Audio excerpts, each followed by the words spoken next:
Welcome to Solutions with Courtney Anderson. I'm Courtney Anderson, and this is episode 232, the 232nd episode of this program, and it is one of our self-employment ecstasy series shows. And of course, our self-employment ecstasy series is all about and for those who are engaged in self-employment, and as the data shows us, the people who are self-employed tend to have higher rates of positive feelings in many areas in regards to their work.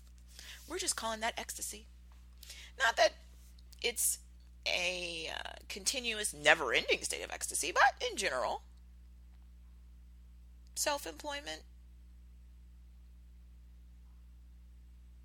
professionals do spend higher rates of time in their states of ecstasy than those who are employed by others. And we talked about that in this series, and when you go to CourtneyAnderson.com, you can see some of the data in the debut show in this series that is part of our analysis in the argument that many people who are in self-employment situations are doing so for things that are other than just financial. The feelings of autonomy, the feelings of contributing, the feelings of being engaged in your work. So, self-employment ecstasy is our series, and our specific show today is one that I am really fired up about. So today in episode 232, our specific show topic is, are you a lifestyle entrepreneur? Are you a lifestyle entrepreneur? And that's our show topic. And why am I so fired up? Because, spoiler alert, I am.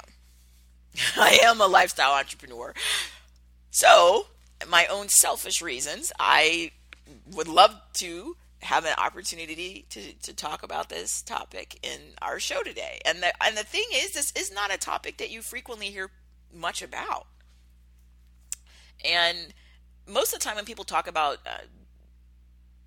self-employment or talk about entrepreneurship or things of that nature, it's the sort of archetype is, you start your business maybe in a dorm room or your parents' garage, and now look, you're a billionaire, you have tens of thousands or hundreds of thousands of employees, and it's a huge global brand, and that's the story, right?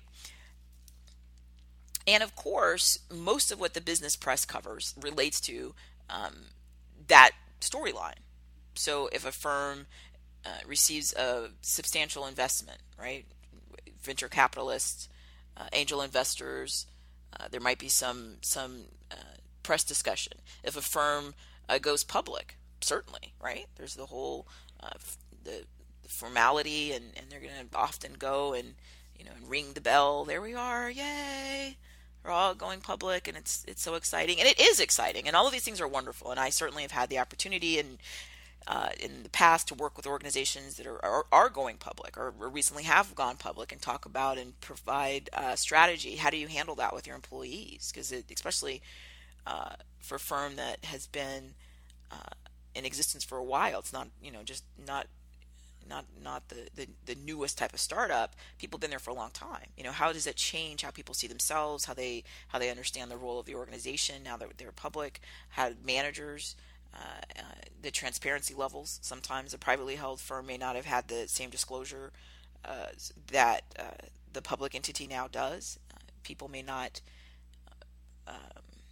be fully prepared to understand the perception of wealth, right? Especially for people who are senior executives or hold large amounts of stock, and how will that impact the relationships with people in the business. So I've done a lot of that in the past, a significant amount, and I hope to continue to do so in the future because it's very, very important work. But this idea of our little our lifestyle entrepreneur, right? And I was saying, I was saying our little lifestyle entrepreneur is kind of the idea that it's a small group kind of off to the side. They're not out, ringing the opening bell. They're not out, trumpeting their latest investments because it's not happening. Because they're lifestyle entrepreneurs. They're never going to be, huge in terms of the number of employees. You're not going to have, 5, 6, 7 figures of employees. It's just not happening. So potentially the reason people don't talk about lifestyle entrepreneurship is, one, that there are not that many people that do it. Another reason is that even within the business press and business community, what's there to talk about, really? Right? We don't have any of these sort of seminal moments. We don't have anything that's going to impact that many people, right? If I can't invest in it, then what is there really to talk about? Either on a exchange, or even just as a private investor. If I can't invest, what do I really care about? That business. Maybe I might be a customer or something like that. So those are all reasons. But I do think that the lack of coverage of this issue does limit what people who are not in self-employment ecstasy, because this is a series, of course, for people who are already self-employed. Many people aren't self-employed, but are thinking about it. They're considering it, right? And one of the reasons that I was, like I said, fired up about this show is because when I talk to people who potentially think they might want to move into self-employment or entrepreneurship, they very rarely mention this type of model, the lifestyle entrepreneur type of model. And when I'll work with them, as I've done on many occasions with my private one-on-one career strategist and mentoring and coaching type services, which I do from time to time for very select people. I only accept people in those programs who I absolutely am confident that they understand what is possible and that they are committed to the program, right? So, but do always check on CourtneyAnderson.com, because there are times when availability does open up, and I do accept applications or inquiries for people who might want that one-on-one service. But again, I only select those who are really able to demonstrate that their commitment, and I believe that we can work together to some achievable goals. In, like I said, some of those experiences, I have tried to explain to people, like, there are other options. It doesn't necessarily have to be, I need to end up, down the road with my big, huge global brand and hundreds and thousands or millions of employees. That's one option, but that's not the only option. And as I said, that's my one issue, is that I think that by not discussing this enough, that we don't allow people who don't come from, either family or friends or people in their community that they knew that were in self-employment ecstasy and could then have demonstrated to them lifestyle entrepreneurship models. If they didn't know anybody who's done that, because you don't read much about it, right? And it's not covered really, then how do they know about it? And certainly in our formal academic programs, I myself have a master of business administration, and then I've certainly been teaching in business schools at universities for years, and currently teaching an MBA program. And the curriculum and standard business courses doesn't talk about lifestyle entrepreneurship, because again, it's not the most common model. And even if there is an entrepreneurship focus, it very rarely is one on lifestyle entrepreneur models. It's a model of you're going to be an entrepreneur. This is how we're going to, this is how you're going to make your pitches. This is how you're going to get your investors. This is how we're going to get you to a point where you bring on professional managers and executives, and now we're going to get you to a point where you go public. Like that's where the push is. And again, it makes sense because that's where you're going to have the money, to put into developing programs, because there's an opportunity for people there to be investors or to have other roles, maybe as consultants in those fields. When you talk about lifestyle entrepreneurship, there's not a lot of yield outside of that individual organization because people are not investing in it. So because of that, you can, like I said, it's understandable why, again, it's not a business press coverage. It's not in the curriculum for many, even entrepreneurship academic programs. My argument, though, is that there needs to be some discussion of it, especially for people who aspire to be either entrepreneurs or self-employed. And because I think a lot of them, as I've experienced in my own anecdotal interactions, they don't even know this is an option because they don't see it anywhere. And again, if you haven't known anybody in your own life and you never saw it and didn't read about it and didn't study it, how do you even know it exists? So that's one of the reasons I'm super excited. What is it? All right. On CourtneyAnderson.com, which is our central website, we have hundreds and hundreds of web pages, and we're adding new content all the time. We have microsites for every one of our shows. So of course, 232 shows. Come to CourtneyAnderson.com, come to the microsite for this. You'll see our notes, our show notes, and you'll see the top 14 points I have from the show notes that I call a stone of solutions, right? A stone, unit of measurement, is 14 pounds in the U.S. So there we go. The very first thing I have listed on the show page is, what is this? Because I just spent all this time talking about how fired up I am and going on about how, nobody writes about this necessarily, that much in the business press. We don't really teach it in business school. What is it? Okay. Lifestyle entrepreneur is somewhat what it sounds like, right?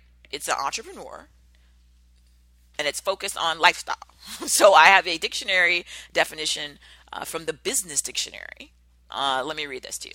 Okay. Lifestyle entrepreneur, an individual that creates a business with the purpose of altering their personal lifestyle and not for the sole purpose of making profits. A lifestyle entrepreneur focuses more on the life rewards provided to people that enjoy and have a passion for what they are doing. There is a possibility that the business will do particularly well since the individual has a passion for what she is doing. Okay. The first part of that especially, I want you to really understand. This is somebody who created the business, and the purpose, okay, is for their personal lifestyle.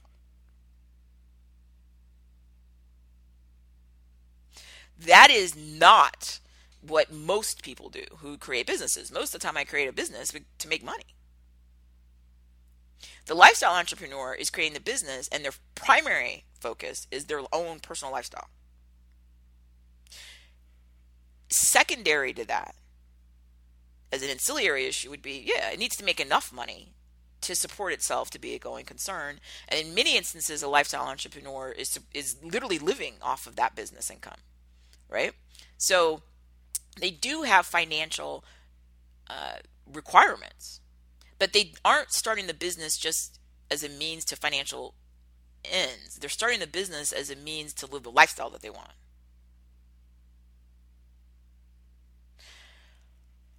So for example, let's say that somebody was a lawyer, okay, and they were a lawyer and they worked at a government agency, right? So they have a job and they have a schedule. They have a full-time schedule, and let's say that they have a commute to work. So they have an hour a commute to work each way. So they have 2 hours a day that they're commuting, to and from work. So they commute in an hour, and then they're there, 9 hours at their job, and then including lunch or break, and then they would come an hour back, right? And they do that full time. That's their job. If they went and started their own law firm, but the purpose of the law firm was because they could work one block from where they live in a shared office space. And they said to themselves, if I can make the same amount of money that I'm making going to the government agency with a 2-hour commute, only going to be a block away from where I live, I can just walk right over there. I'll be saving 2 hours a day of my life. And it's going to have a less stressful life, right? So I've saved time. I've saved the stress of the commute. And if I can make that same amount of money, or maybe even more, but most people just at least that, right? Because if I'm able to pay my bills and live the lifestyle that I'm content with now, if I could get that same amount of money but do it where I save 2 hours a day, and maybe some of my coworkers were gossips, or kind of a bully, and maybe there's some other things I didn't like maybe about the office, and now I can just go one block away and I don't have those coworkers. I may not have my supervisor, and I might get to work on different areas of law other than just the one area that I was able to do in that government job. If they started that law firm for that reason, that's a lifestyle entrepreneur. They're starting the business for their lifestyle. They're not starting the business necessarily saying, I want to go out and earn X number of dollars. One of the things on the show notes page that I think is helpful is this.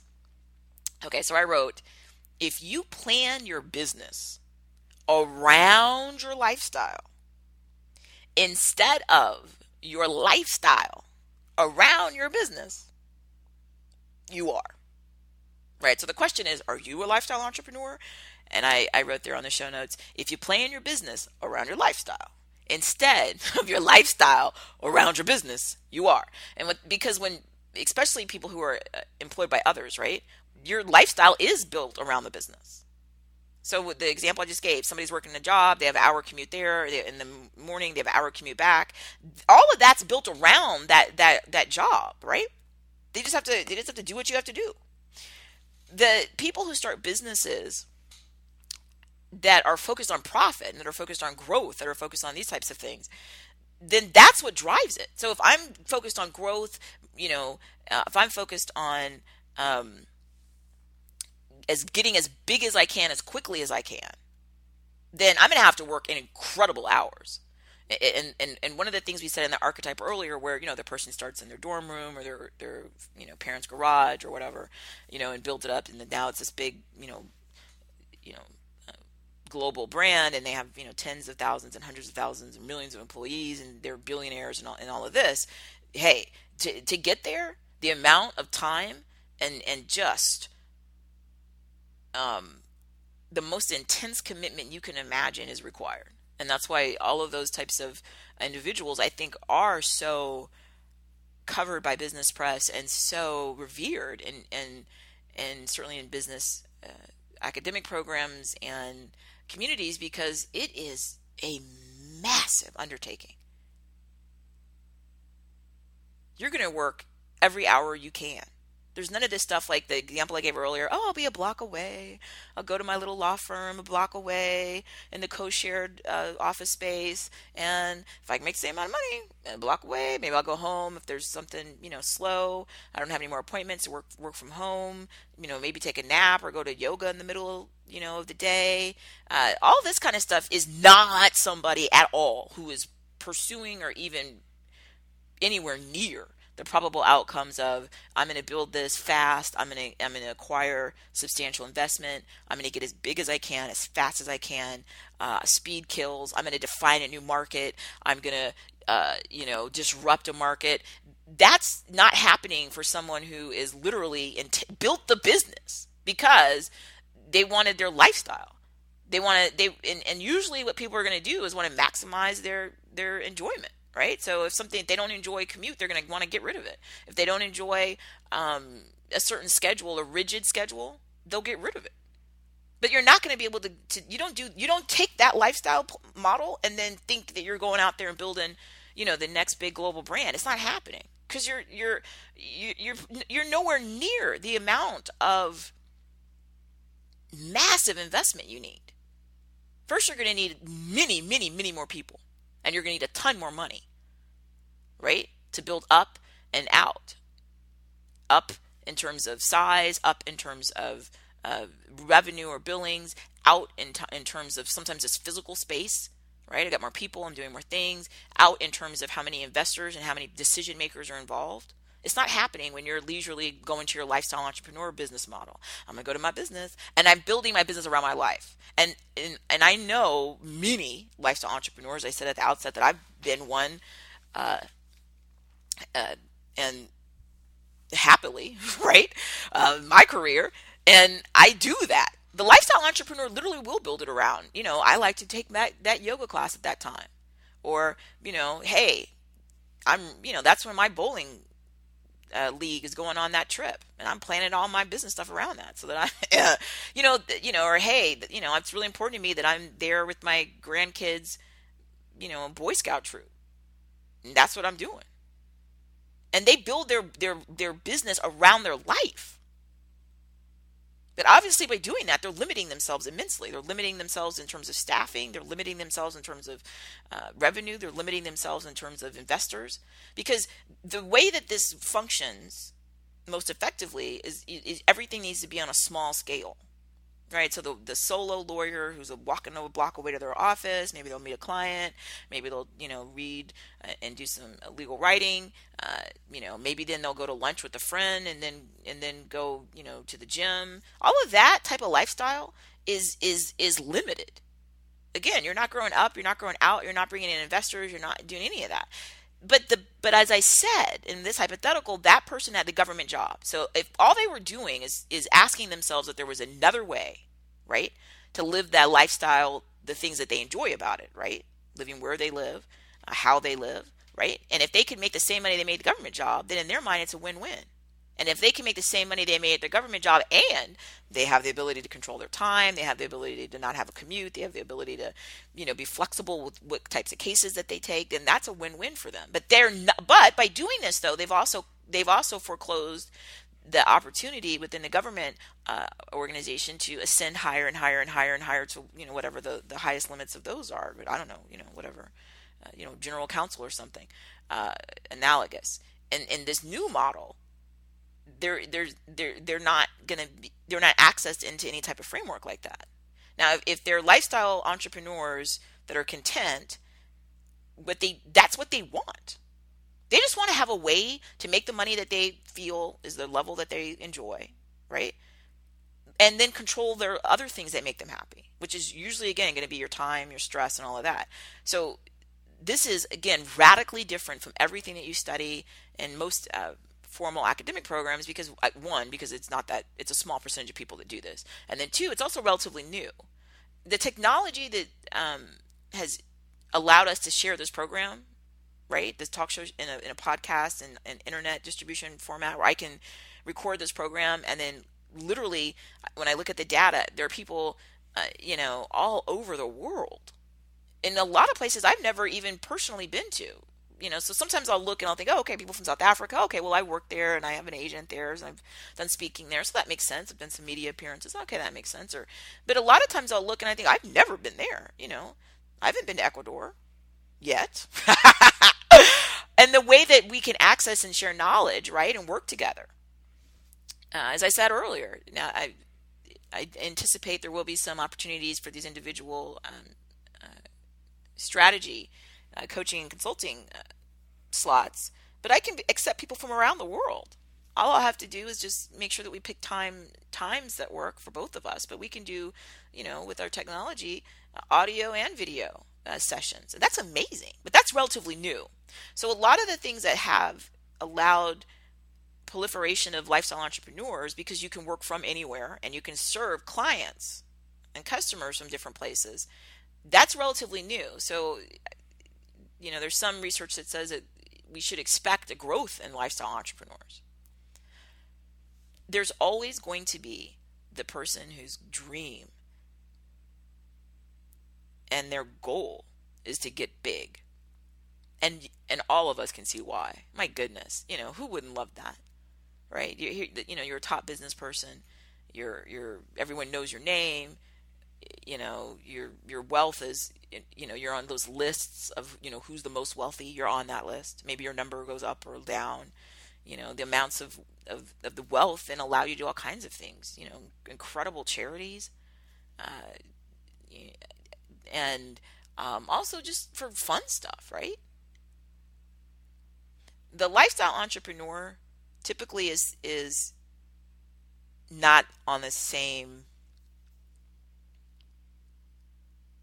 They have financial goals, but their financial goals are nowhere near the goals and aspirations and plans of people who create these huge organizations. Simply because that's not what they intend to do. What they intend to do is fit their life. So they build a business around their life. So if they're a morning person, then that's what they build their business around. If they're not a morning person, they don't work in the morning. They build their business around their lifestyle. If they want to spend time with their grandkids, then they build that in there. If they want to, spend time, with their at the dog park with their puppies, they do that. If they want to, travel for, 2 months on, an important trip that they've always dreamed of, they do that. Now, every time they make these decisions, of course, the trade-off is every time I do this, right? Oh, I'm going to go do my yoga. I'm going to go to the dog park. I'm going to go spend time with my grandson. I'm going to go on my 2-month journey to, wherever that I've always wanted to go. Every time I do that, though, I'm obviously not making money, right? I'm trading these things off because all the time I'm spending on that stuff I could have spent on making money. And if I wanted to make more money and then still be able to do that, I'm going to have to hire more people, right? There's only 24 hours in the day. So even the most amazing stories we hear of entrepreneurs who built these incredible brands, they're still limited by just our body. And you have to sleep, or at some point, obviously, your systems will shut down. You got to eat, you got to go to the bathroom. So that there's already maximums built in. The only way that you're going to get bigger and be able to achieve more, you have to hire more people. Now, hiring more people is awesome, and so much of what I do in corporate training and education programs and speeches and books and programs is about all of that, because there's everything fraught in the hiring process and the management process, and as you get larger and larger, the evaluation process and retention and the costs of acquisition, and so there's so much, right, that goes into that. Lifestyle entrepreneurs don't want to get bigger. They do understand that if I hired more people, right? So if the person in the hypothetical, they opened the law firm a block from their house. Now, if they were really ambitious and wanted to sort of do more of a traditional business route and towards growth, well, then they go out and hire associates. They go hire other lawyers. And then they'd still be able to go to the dog park or yoga or their 2-month trip or whatever, but they'd be hiring other lawyers. The deal is, though, every time you hire other people, it puts incredible financial pressure on the organization to be able to absorb those costs. Right? The lifestyle entrepreneur initially their goal is to pay themselves. So I gave that hypothetical of they had a government job full time, they ran the numbers and said, hey, if I can hit that same number, on my own, then and not have to commute and all this other stuff, then that makes me happy. But if they want to bring on other staff, that number will not be anywhere near enough. Right? They're going to have multiples of that numbers to absorb the cost of the other people that they're bringing on board. And I have to say that I have seen this a couple of times over my career. I've seen somebody who functions like a lifestyle entrepreneur. The lifestyle entrepreneur, they function based on their lifestyle. Like, really, what do they want? They want to take a nap. They want to spend time with their friends. They want to go to a baseball game. Like, that's literally how they make decisions. Okay. And if you have a model that's built on that, it can be successful, quote unquote, in that you'll make the money that meets your lifestyle needs, and fine, it works. But I've seen people who they build the lifestyle entrepreneur model, but then they also want more money. Or they'll think this, and they'll tell me this. They'll say, well, I hired more people because if more people come in, they can go bring in more money. Right? So I'm one person, right? I bring in X amount of dollars, and that covers all of my overhead costs for my business, and then the net to me that I take as income is enough for me to maintain my lifestyle and our hypothetical, right? The same or, way I lived when I had my government job. That works only if you keep that model. If you bring in somebody else, the the misunderstanding I've seen, and this does not work, is the lifestyle entrepreneur will think, okay, I'll go out and hire a lawyer. I'll hire another lawyer, right? But I'll tell that lawyer, look, you're going to have to come and generate your own business. And they'll even sometimes, I see this in ads sometimes for law positions. And I tell you, you need this much, portable business. You need to have this much book. What they mean is this: you can come be part of my firm, right? But I'm taking care of myself, right? I do the type of work and just the amount of work so that it gives me my lifestyle, right? So I can go walk a block to the place, or take my nap, or visit with my grandkid, or whatever I'm doing. And then they'll think, hey, but I might need, to take more trips, or if I want more flexibility, I need somebody else to cover this stuff. And they'll think, I tell the other lawyer, I'll hire you, you'll be part of my law firm, but you're going to have to generate, a certain amount of money, because you're going to have to cover yourself. You're going to have to cover the increased overhead for paying for you being part of my business, for the utilities, for all of that. And then you're going to also have to be able to pay yourself, because I'm not sharing the money that's already going to me. Like, I'm a lifestyle entrepreneur, so everything that's coming in here is already set up for me, for one person. I can't absorb you, or I don't want to absorb you. So you're going to have to bring enough money. You're going to have to be a rainmaker, right? You're going to have to bring enough money to cover all my increased costs and whatever it is that you're expecting to be paid. And they'll put that in ads, like I said, basically. I mean, they don't use that, but they'll say things like, portable business or whatever, because what they're trying to say is, like, we're not paying anything out of what we already have set up, because this is set up for what we have now. If you're going to bring in another person, you're going to have to bring in this amount of money, because that's what we estimate it's going to take to cover everything extra and pay you. And then, of course, maybe there'll be a little bit extra there that we can have as savings and resources for our business. That can work. The problem, though, is as the technology has changed, a lot of the barriers to entry for people as lifestyle entrepreneurs, like what stops you from just becoming your own, a lot of them used to be, hey, I have to go rent a physical office. It's going to cost me a lot of money. I don't have any business credit, because you have credit as a person, right? In most countries, in the U.S., you have a Social Security number. They run a credit check on you, and that's your personal credit. But businesses have credit too. So businesses have their own identification numbers, and then over time they create their own credit under the business, so that people can check and also see, hey, is this business one that pays their bills, or is this business a disaster and they don't pay any of their bills, or whatever. But when you're starting out and you're thinking, do I want to be a lifestyle entrepreneur? Do I want to be a traditional entrepreneur? Do I want to be employed by somebody else? The person who is on the lifestyle entrepreneur path, who makes a horrible decision to say, hey, bring your own book, right? You can come here and work at my law firm, but you're going to have to generate, whatever, $100,000 annually. That used to be more effective, because there used to be higher barriers for those individuals to start their own business. So they would come work for another lawyer because, again, they didn't have business credit for their business because they didn't have one yet. And they didn't want to go pay thousands of dollars a month for, an office, to practice law and all this other stuff. So they would say, okay, great, I'll work for somebody else. And then it's a win-win. If somebody is ambitious, what I'm saying this now, with the technology that's changed, the barriers to entry are lower. I don't have to go spend, thousands of dollars a month on Class A office space, because I might do virtual office, or I just use the office for meetings. Or I might practice law where most of my time is, in court. And, I can use the office just, hourly. Or I might have a law model where I'm doing transactional law. So I don't even go to court, and I don't even meet clients in person, right? They hire me to draft this, and I draft it, and then they pay, and that's it. So I don't even need that. I can do that anywhere in the world on a computer. If somebody's ambitious enough to be able to generate their own book, their own revenue, right? That person who has that skill, they're usually also going to be smart enough to be able to know that there's not that much that's going to stop them from going on their own. The person who's that talented to generate their own revenue, they're that good at marketing, they're that good at customer retention, they're that good at communication, they're that good at their own business. Why are they going to come to your business? Because if they can do that and generate that much money, then why would they even be part of your organization? Now, it may be that you have a very rare skill. So maybe the lawyer in my hypothetical, was working in a government agency, but maybe they have a very, very specific area of expertise, right? Like they're the best lawyer in the whole, country for a certain type of very specific, healthcare law. And there's really only like 5 people that do what they do, and nobody did it as long as they did at, and has the knowledge they did from doing it at the government agency at that level. Okay, in a rare situation like that, then there's a specific skill set to the substance of what they do that you could see somebody coming along who has great business skills. Look, if you can sell and generate revenue, then that means you can sell and generate revenue.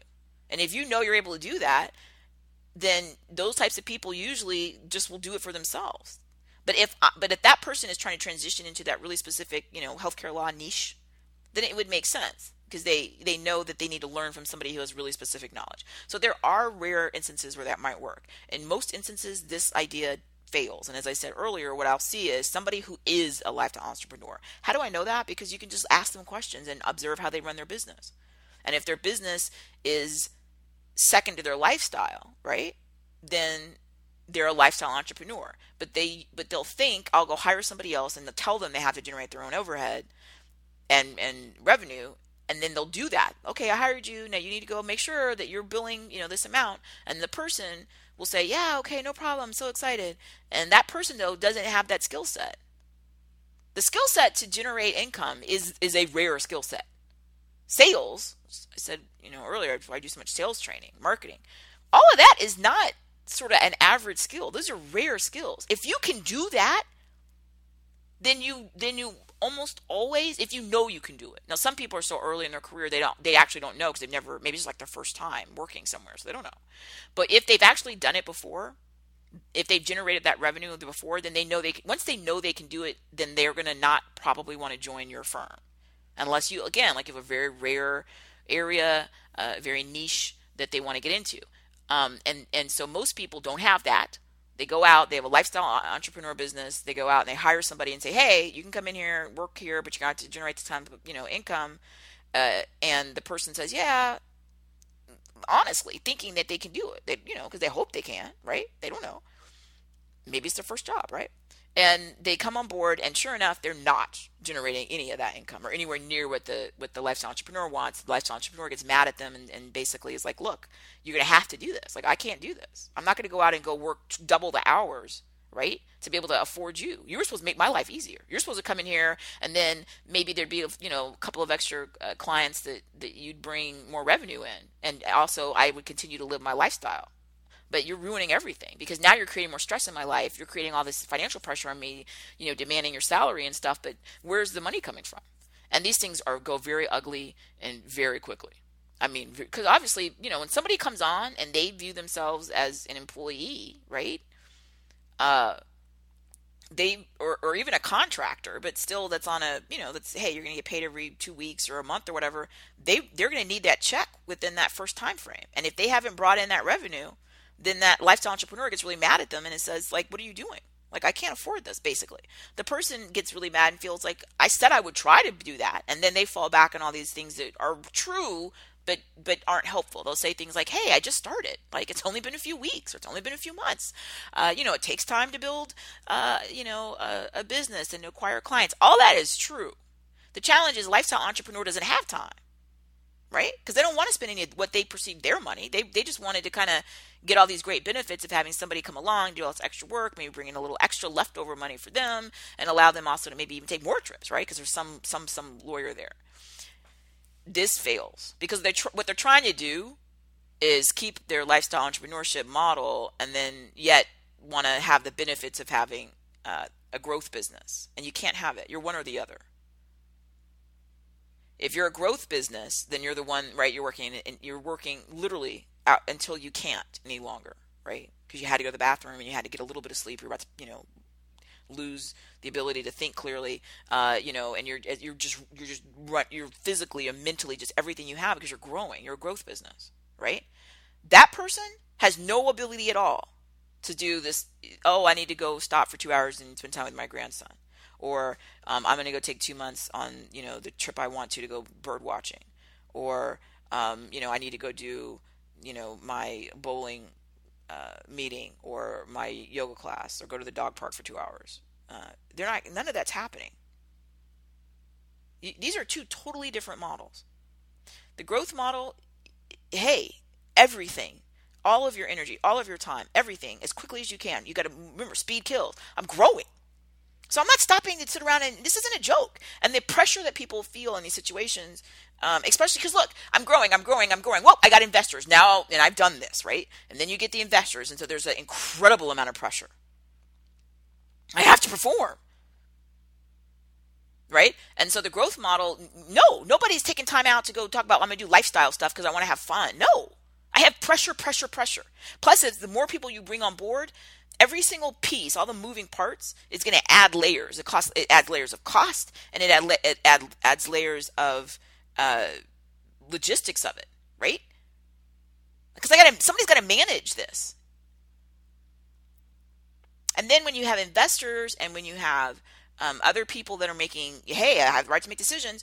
You got to appease them. You got to communicate to them. You have to explain things to them. So you don't have the time. This is the opposite. These are like the antithesis of each other. The growth model, no. None of this lifestyle stuff. Are you serious? No, I'm growing. The lifestyle model, none of this other stuff about, oh, I'm going to have people come and they're going to do all these great things, but it's not going to add any extra time or management responsibility or cost. That's a delusion. These are two choices. Can people switch? Yes. Does that happen at times? Maybe somebody thought they were going to be a growth entrepreneur and they realized when they got into it, hey, I'm maybe more of a lifestyle entrepreneur. That somewhat is what happened to me to a certain degree, right? But they're rare. And somebody could start as a lifestyle entrepreneur and then realize, I don't really care that much about my lifestyle. I want to make money and I want to grow and I want to be big and awesome. That does happen, but those are rare because these are two different types of people. I mean, you can see why, right? There's that saying, right? The saying that somebody's built for comfort, not for speed. And I used to use that saying because as a kid growing up, going through school, sports are really big in a lot of parts of the world, different sports in different places, but definitely really big in the States. And they have all these teams and schools and everything. And I don't have any athletic talent that's been discovered yet. And so I've talked about in other programs where people would, say, oh, are you going to join the track team or this or whatever? And the truth is when I did do whatever I, had to as part of a class or on occasion I actually did try out. It's a whole nother story I talk about in some other shows. I'm not built for speed because I'm not fast. And then that little saying, right, I'm built for comfort, which, so I did stuff like cheerleading, which has become incredibly more athletic. Now I'm a little, I'm not 18. So when I was doing it, it was more like, you were in shape and everything, and you did some, gymnastics type activities, but it wasn't like being like a gymnast, like an elite level. It was more like, the part I was good at. The motivating and the cheering, right? So I wear my outfit and I'm there and woo, and I'm cheering, I'm smiling, I got pom-poms and all that kind of good stuff. That's what I excelled at. I didn't excel at all the athletic part. I'm not built for, for speed, right? I'm built for comfort. And as I've gone through my life, I've found, that I'm a lifestyle entrepreneur. That makes me happy. I actually think, and at times you never know, right? You never know what the future holds. So there's still times that I'll sit, and late at night or something, I'll think, yeah, well, why don't I? Why don't I pursue an idea or something? I could do that, and yeah, I can. No doubt, right? But what do I have to trade off for that? And I get inquiries from headhunters every once in a while, which always surprises me because I'm not on anything. I'm not on LinkedIn. I'm not on any list of anything. I'm just, doing my lifestyle entrepreneur thing, and then I teach for my university. And that's it. So I don't know how they necessarily find me, but whatever.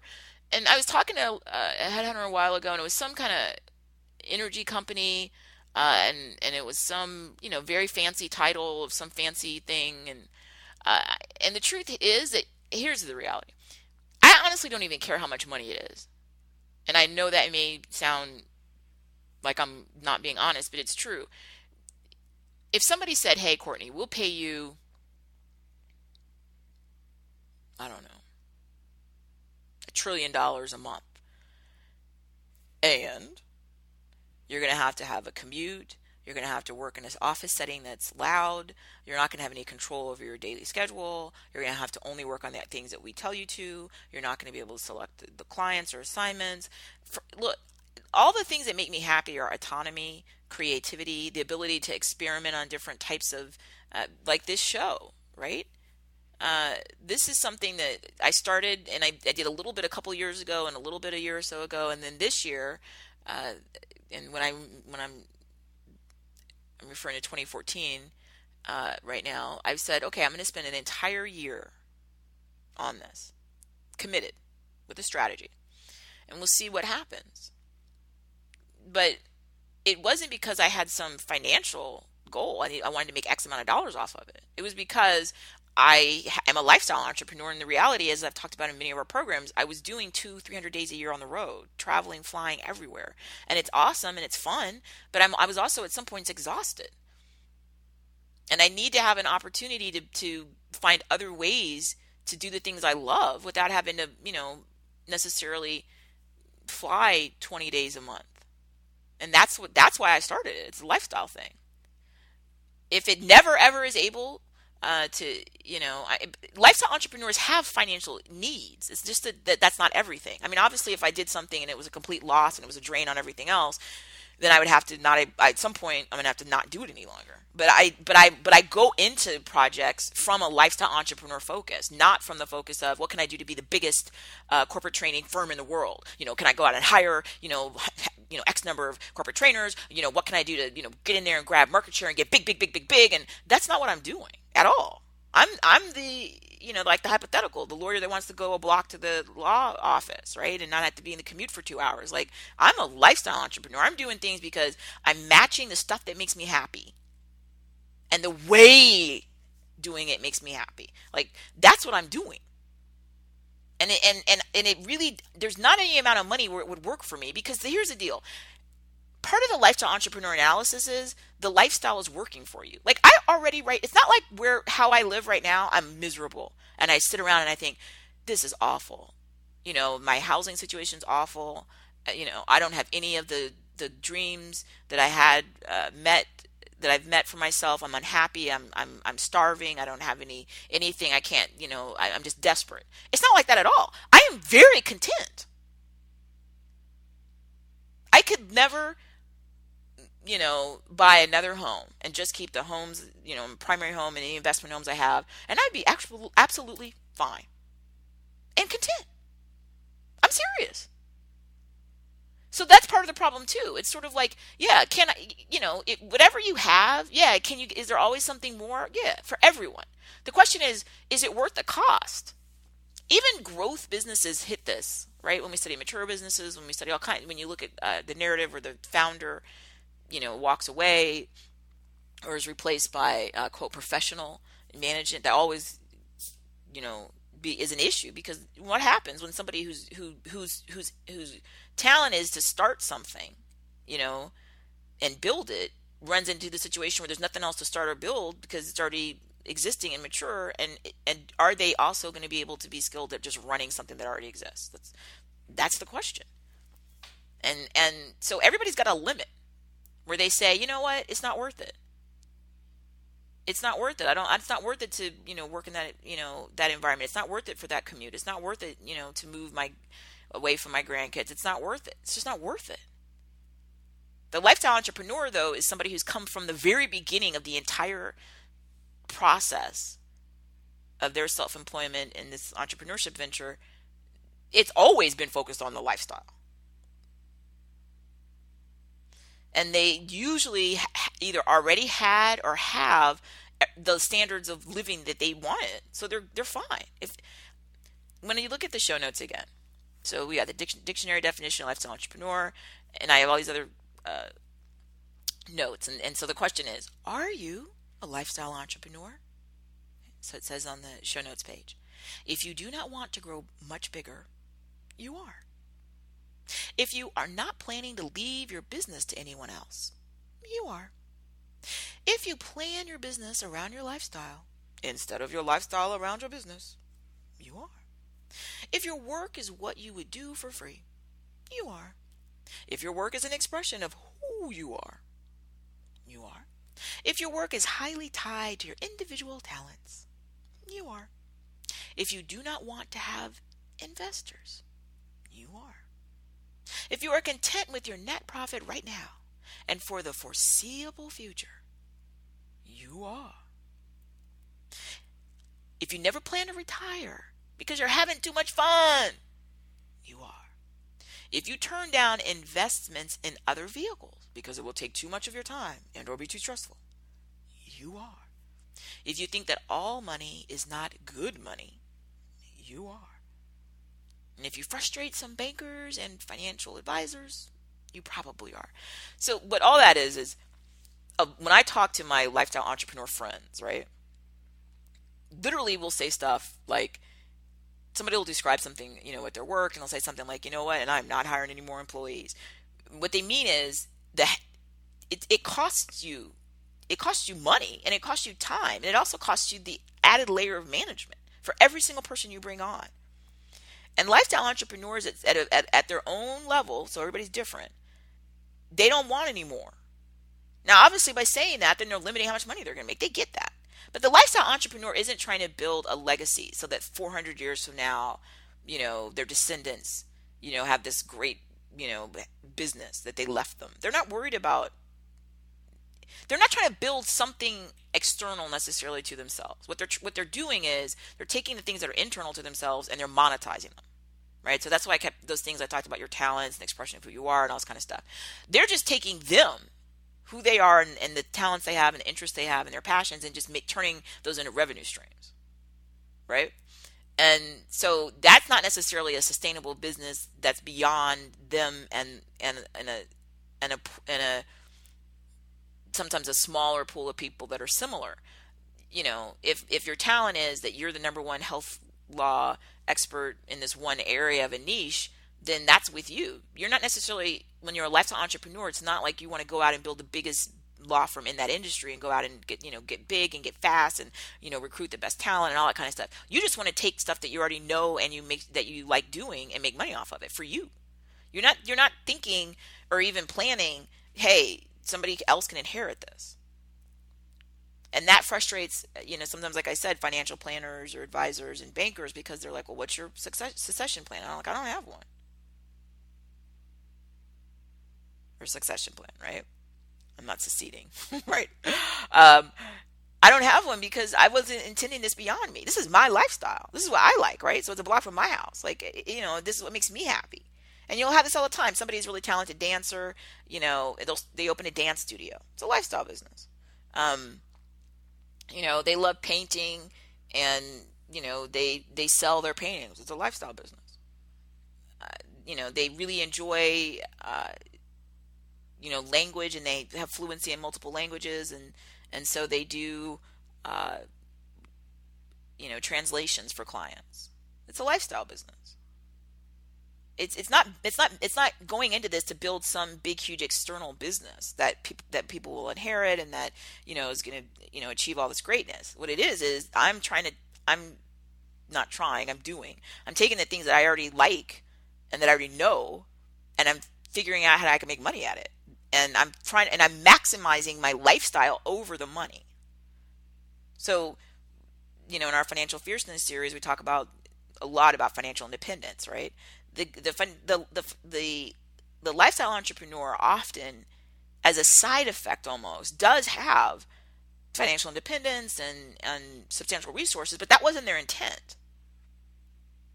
As a side effect, it's because like the article, the business dictionary definition, right, of lifestyle entrepreneur I read earlier, and part of that definition said there's a possibility that the business will do particularly well since the individual has a passion for what she is doing. Yeah, there's a possibility. Yeah, if they also, of course, obviously have business skills. So all the business basics, right? Client management, organization, self-discipline, all of that has to be there. Because if you don't have good business skills, all the passion in the world is not a business, right? So you have to have both. But the idea is that if you are doing something that you really, really are into, and your lifestyle is really working for you, so your rest and whatever it is that makes you happy, you're doing it, right? You spend all that time at those, your friends doing bird watching or whatever is your thing, then yeah, you have more, enthusiasm and passion than somebody who's just working at a job. They don't really like it. They're just doing it. Yeah, it is different. So you, by virtue of that, though, you do tend to get, if you run your business well, referrals and, strong, brand awareness within the population of customers that you want to work with, and it does work. It gives you pricing flexibility, especially if your skills are niche skills, right? And you enjoy it. As a side effect, it does happen that people do have lifestyle entrepreneur model organizations that do live on after they're gone, right? Sometimes I've seen in my own life, somebody will approach a lifestyle entrepreneur, right, who's been doing it for decades. Somebody else will sort of come and say, "Hey, I want to learn this. I want to apprentice with you." Oh, okay. And so sometimes those grow into situations where somebody eventually takes over somebody else's business when they retire, or they move on to another lifestyle entrepreneur business, or they pass away.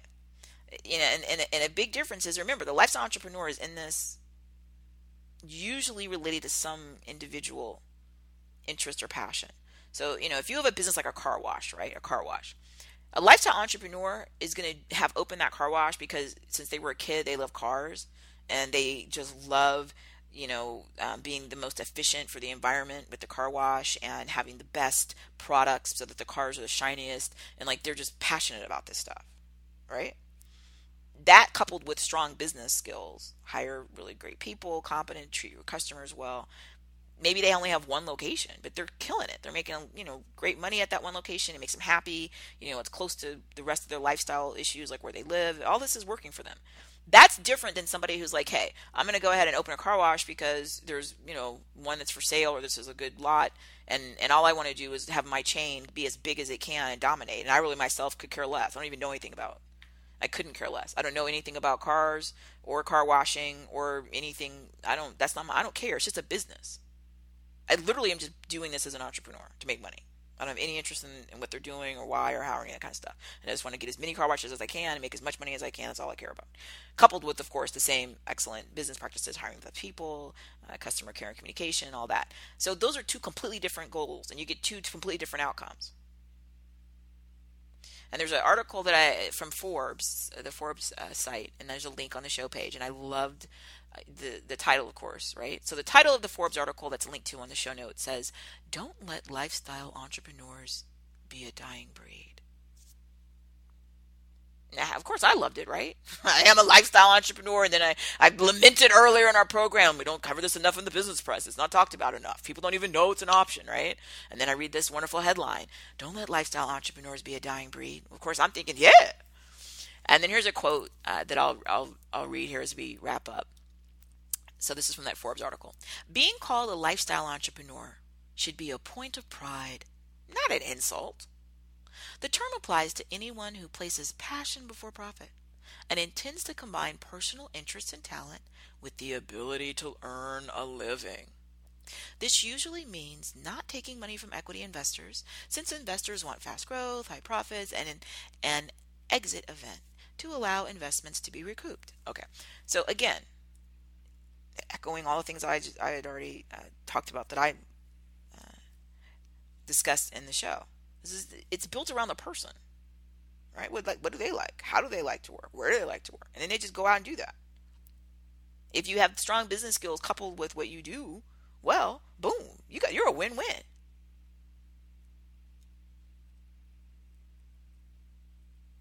And it's we have a series here where we talk to and we interview some amazing entrepreneurs. And part of the challenge with that series is the model I had for the series and the show was people who basically really are lifestyle entrepreneurs is really what it is. My agent, I've worked with for over 10 years, is one of the people that's in that series, and exactly what we were talking about, like his education, his passions, his interests, his experience, and then opening his own agency, and then the lifestyle and what it affords him, and the flexibility and the fun and the adventure of it all. And that's what we're talking about. Not saying I want to open up and grow and be maybe the biggest agency in the world. Maybe that would happen. He certainly is very successful, but most lifestyle entrepreneurs will limit themselves because, like I said, we all have a limit. But lifestyle entrepreneurs' limit's going to be a little bit different from other people's because they're gonna place that lifestyle, maybe family, maybe, hobbies, maybe, other passions and interests way above the money thing. And in a way that most people don't. Even people who are employed by, just employed at another, place, they're an employee. Many people, that's what they'll say. They say, oh my goodness, I'm burned out. I haven't had a vacation in years. I don't see my friends. All I do is, work, work, work, work, work. And some people are happy and that makes them happy, and that's great. But some people aren't happy. And so I think that even discussing, whether it's in any medium, whether it's a program or school or a business article, just discussing lifestyle entrepreneurship, I think that one of the benefits would be that people who are employed somewhere will start to ask themselves, is there any of this model that I could take into my own career? Is it worth it climbing another rung on the corporate ladder if I'm stressed out right now and unhappy? Because all I'm going to do if I climb another rung is have more money that I can't even spend because I'm so unhappy and stressed out. And that's that whole concept that we, have in our programs, and we have a whole series, practicing the joyful art of business, where I keep going back to this thing idea that money, look, you have to have more than one metric to measure your life. And if it's your work, which could be paid or volunteer, you have to have more than just how much money do I make. For everybody. Because at some point, how do you feel? Are you happy? If you're happy and you feel like, I'm happy, but I'll be happier if I can reach that next rung on the ladder. It's my dream. Since I was a child, that's my dream. Then yes, do it. And let's work together so that I can help. I want you to get that done. I want you to surpass your goals. But if you're inside feeling like, you know what, it's not really going to make me any difference. It's not going to make me any happier. And I'm unhappy right now. We need to start looking to change something. Lifestyle entrepreneurs are just people who happen to have been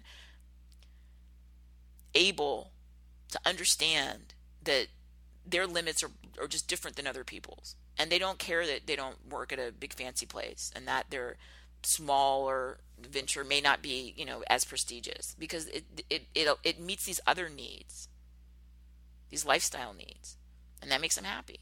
But that's only for this type of person. If somebody really wants to be at a prestigious organization, and I'll say this as we close out. So I am a lawyer, and as I've shared in many other programs, I've been and since the 1990s practicing law. So whenever lawyers go to meetings, we have mandatory meetings, and then you have social meetings sort of that are related to the field. So they'll invite lawyers to come to some sort of a function or something. One of the first things lawyers tend to ask is they'll introduce themselves, or if you're a name tag or whatever, and then they'll say, well, who are you with? And they don't mean like who are you at the meeting with, right? But what they mean is like what law firm, or where where do you work? And they're very prestigious and revered firms, around the world. And so I assume I've never been in this situation, but I assume if you answered, oh, I'm with the most prestigious thing in the world, that would carry a certain cachet, and that people would potentially perceive you a certain way. I do know this though, because I've talked about this in other shows. Especially we did a show on how I opened my law firm when I was 26 years old, right? And I talked about this type of thing in that show.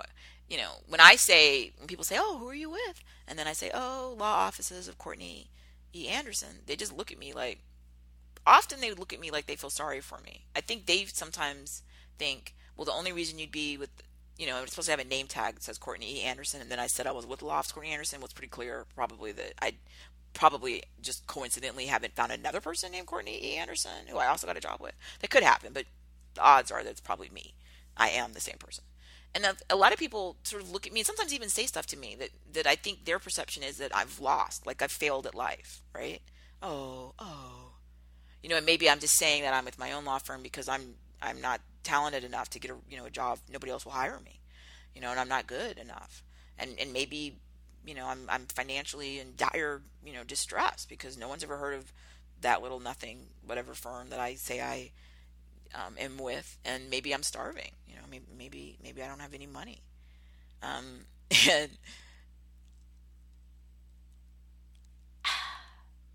everyone's got to decide what's important to them.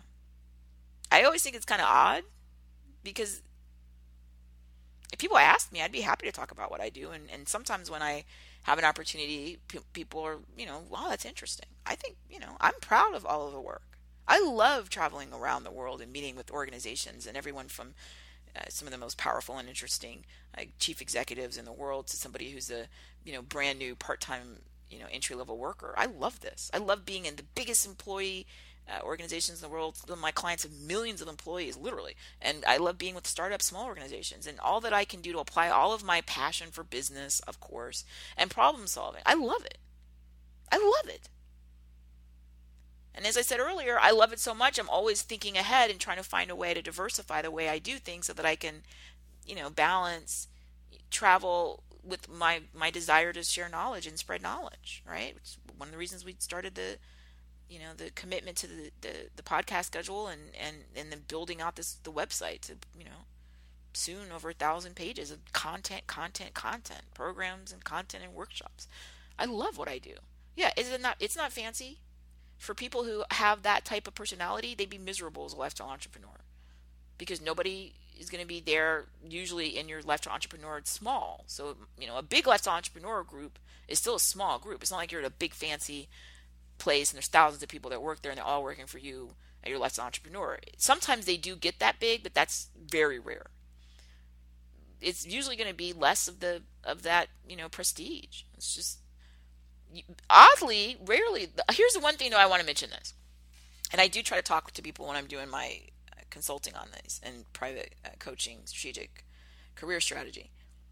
Here's the weird thing, and this happened probably over a decade ago, right? So years are going by, right? And I'm living my lifestyle entrepreneur life, and also always trying to find a way to integrate teaching because formally through academic programs when I could, and then as the technology opened up, I was able to start, to pick up the opportunity to teach through distributed models, so I could teach, on the internet and still be able to travel and do all my consulting. So yay me, right?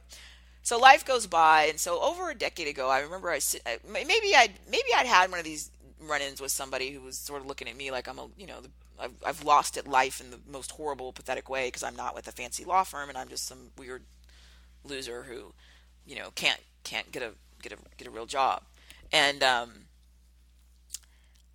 don't remember exactly what triggered it, but I thought, I went and I did a little bit of research, and I went and I looked some stuff up, and I think I was looking up like, what do people make at the big fancy places, right? Or what that have had many years of experience as I had, and I looked, some credible sources, and I made more than that number.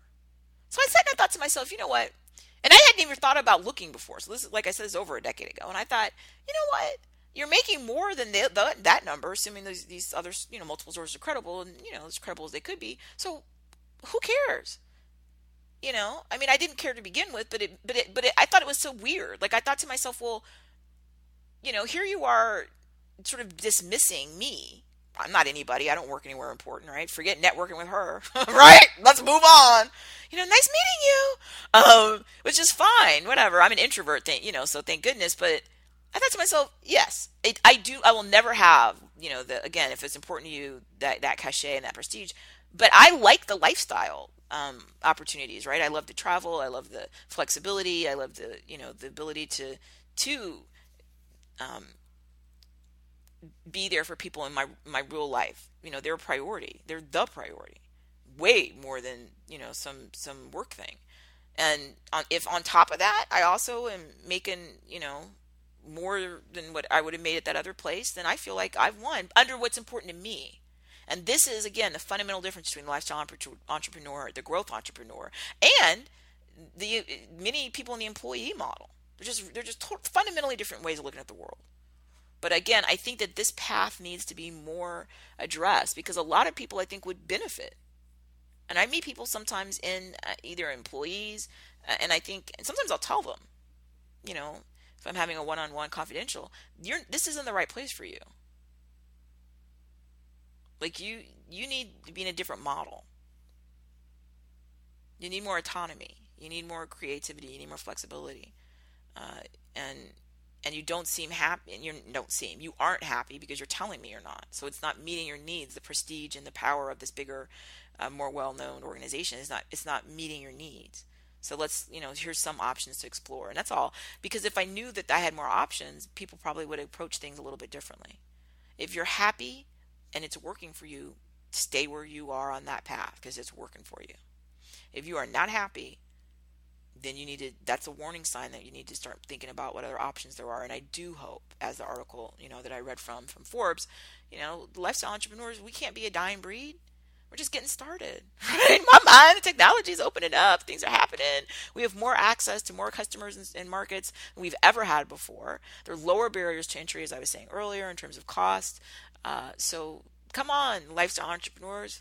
Let's continue to educate and share knowledge, and maybe be a little bit more public that we do exist.